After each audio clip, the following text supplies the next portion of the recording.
Bienvenue au cours de cinétique chimique et catalyse. Ce cours concerne les étudiants de la filière SMC S5.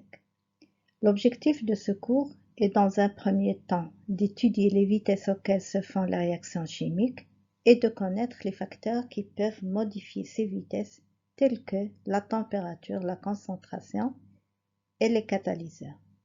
Dans un second temps, l'objectif est de déterminer le mécanisme de réaction chimique à partir de mesures de cinétique et, à partir des mécanismes, prévoir les vitesses en s'affranchissant le plus possible de l'expérience.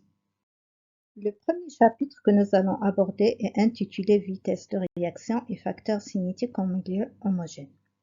Dans ce cours, nous limiterons l'étude à la cinétique homogène, c'est-à-dire au système monophasé, et nous supposons en outre que le système est fermé et uniforme. Autrement dit, il n'y a pas d'échange de matière avec le milieu extérieur et la valeur des grandeurs intensives du système, telles que la température ou la concentration molaire d'une espèce, est la même quel que soit le point considéré. Ce chapitre commence par une introduction dans laquelle nous allons définir et préciser l'intérêt de la cinétique chimique. Par la suite, nous verrons les différentes notions de vitesse, comment suivre expérimentalement l'évolution d'un système chimique au cours du temps.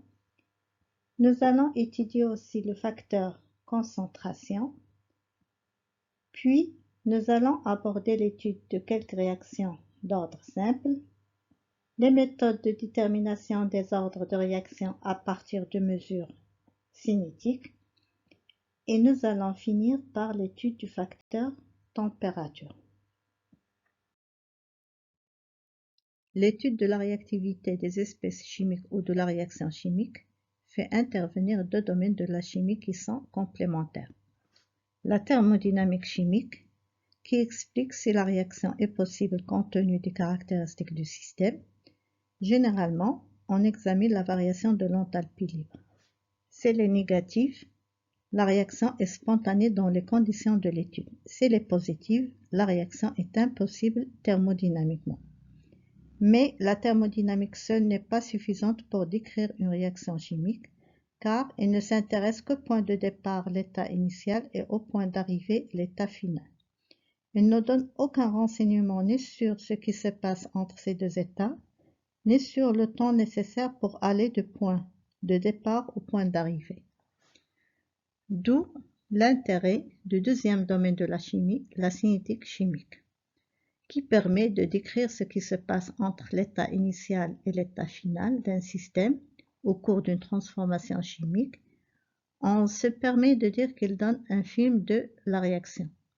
Donc la cinétique chimique s'intéresse à l'avancement des réactions chimiques en fonction du temps lorsque celles-ci sont thermodynamiquement possibles. La cinétique chimique introduit une nouvelle variable pour la description de l'état d'un système et son évolution, qui est le temps. En fait, la cinétique d'une transformation est une caractéristique de cette transformation. Elle permet d'une part de déterminer à chaque instant de la transformation la composition du système et d'autre part sa vitesse de déroulement. Qualitativement, on remarque qu'il existe à l'échelle humaine des réactions rapides comme les réactions de dosage, des réactions très rapides, il suffit quelques fractions de secondes pour que la réaction se fasse, exemple des réactions explosives. Il existe des réactions lentes qui peuvent durer quelques jours, exemple des réactions d'oxydation de la plupart des métaux à l'air, et des réactions qui peuvent avoir des vitesses très lentes, exemple les transformations géochimiques qui peuvent durer des centaines d'années et parfois des milliers d'années. Exemple de ces transformations, la transformation de carbone-diamant en carbone-graphite. Maintenant, prenons l'exemple de la réaction de synthèse de l'eau dans les conditions usuelles de température et de pression. Mais avant d'étudier cet exemple, une petite précision. Dans l'écriture de l'équation de la réaction, on met un signe égal, qui signifie uniquement que la réaction est chimiquement équilibrée. On connaît les espèces chimiques mises en contact au départ, les espèces chimiques à la fin de la réaction, mais aucune idée sur le déroulement de la réaction, est-ce qu'elle se fait en une ou plusieurs étapes.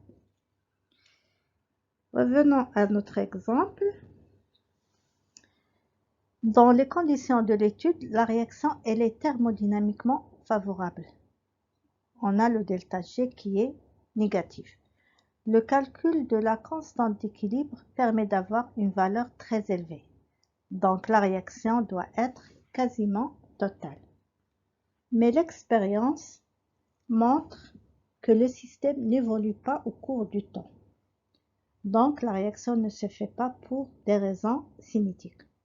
En fait, à notre échelle de temps, cette réaction elle est infiniment lente en absence de catalyseur. En ce qui concerne les intérêts des études cinétiques, la cinétique chimique nous fournit un outil précieux pour l'étude des réactions chimiques, aussi bien sur l'échelle macroscopique qu'à l'échelle microscopique. À l'échelle macroscopique, elle nous apporte des informations sur les processus chimiques, en particulier les vitesses des réactions, et permet de faire l'étude des paramètres qui touchent ces vitesses et qui sont accessibles expérimentalement.